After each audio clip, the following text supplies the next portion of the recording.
Okay, so it's about 6 in the morning. Just going down to the ponds to see how they're looking this morning.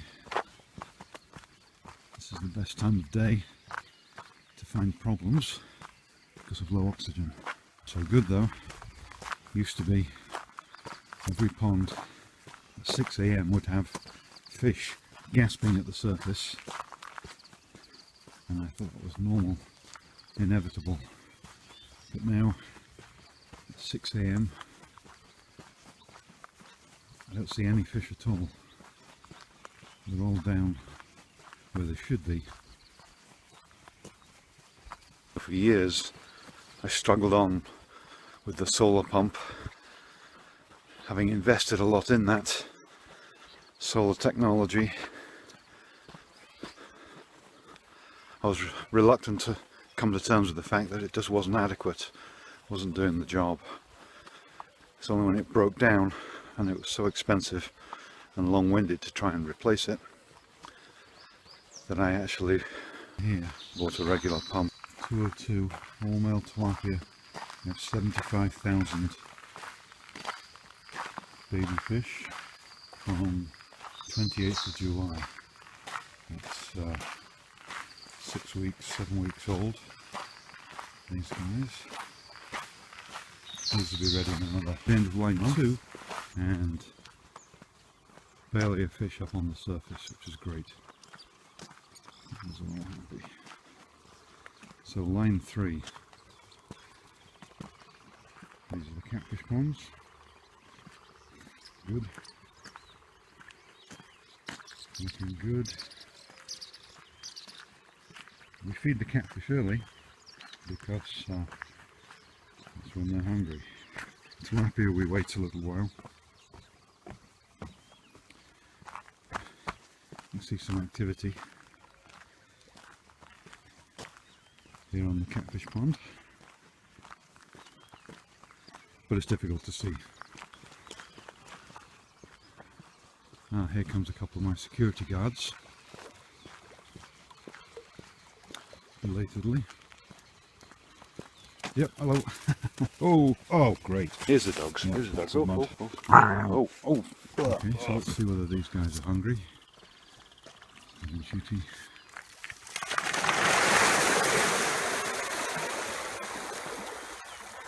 Good. Yeah, you see that? That's what I would call hungry. Okay, this blower here is 5.5 kilowatts. Centrifugal blower.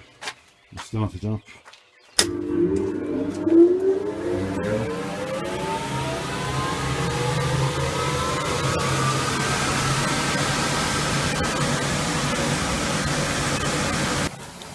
There we go. Now this is my best pond.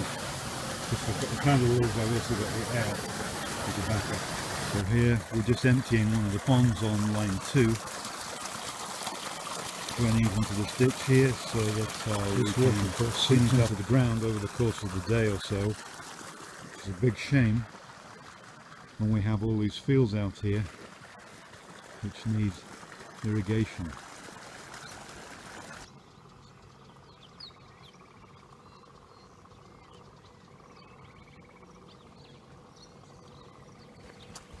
This section here that's been dug into furrows, this will be troughs here to receive the irrigation, or the outflow, the ferrigation from the ponds when we get the plumbing in place, which we haven't done yet.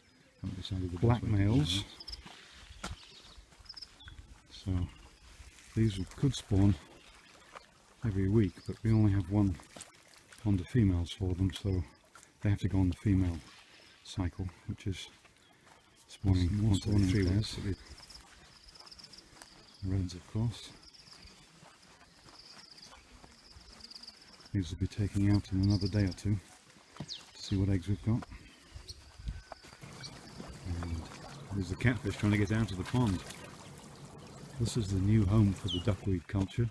I did have it in the greenhouse, but it just declined, and I put it outside. This is 23 degree water, 23 to 25, so that's as close to its ideal temperature, but as you can see there's scarcely any duckweed at all there. And the reason is one of those sides collapsed and these big female broodstock. One of them jumped in and ate the whole lot. The purpose of the greenhouse is to raise the temperature. Outside the water temperature today of 25. So let me just put this thermometer in here and see what this settles down at. Looks like it's sticking around 28. So 28 to 30 is the perfect temperature range. Bugs.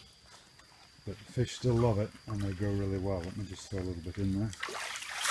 You can see that they seem to have got the biofloc pond over there, 23,000 fish. Same fish from the same brood are in here. They're 3,000 fish in the same size pond. But here there's no aeration and no greenhouse. So I'm doing a comparison to see how the two grow, which is more important. Aeration and greenhouse and frequent water changes, or lots of room. These are male broodstock. So these are used once a week at the most for breeding. I take them out of here and put them in the foreground with some escapees from previous iterations. I'm not happy these are swimming free. I have to solve that problem because I'm always worried they might jump into this hopper here, which you can't see anything in it. There are actually an estimated 20,000 black fry which were born on the 5th of September, which was just a week ago. These fish are ready to go. These were 2 months old.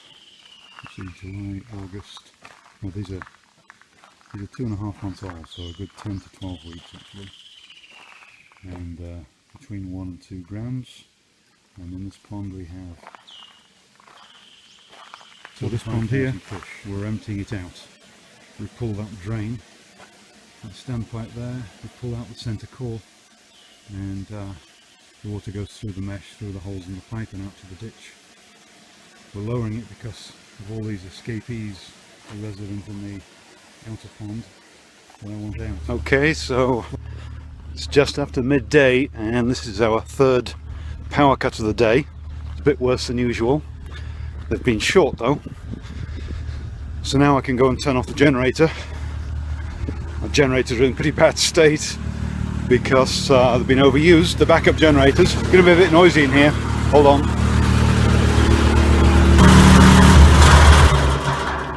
That's how we do it, by pulling a wire off. Switch mechanism up here, long since disintegrated.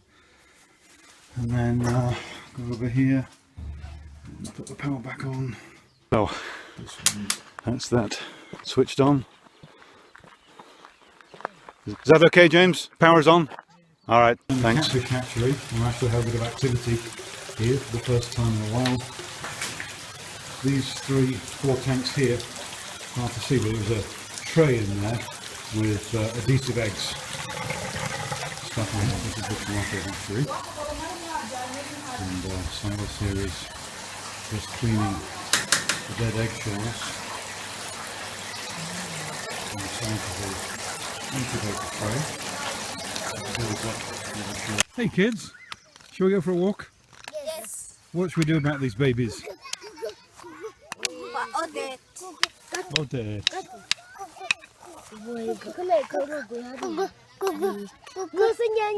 you want to stay behind, Ray? Or do you want to go? A bit small, aren't you? Okay, you stay behind. And how about you? Should we leave you here? Looks like you need your nose cleaning a bit. Okay.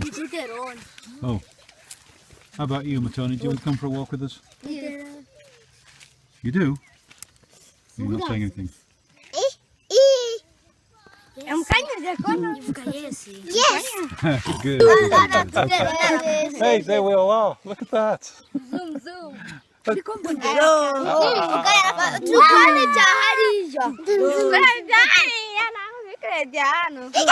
Oh, what's that? Don't put that in the camera. Yes. Yeah, who's that? Me. Oh, okay.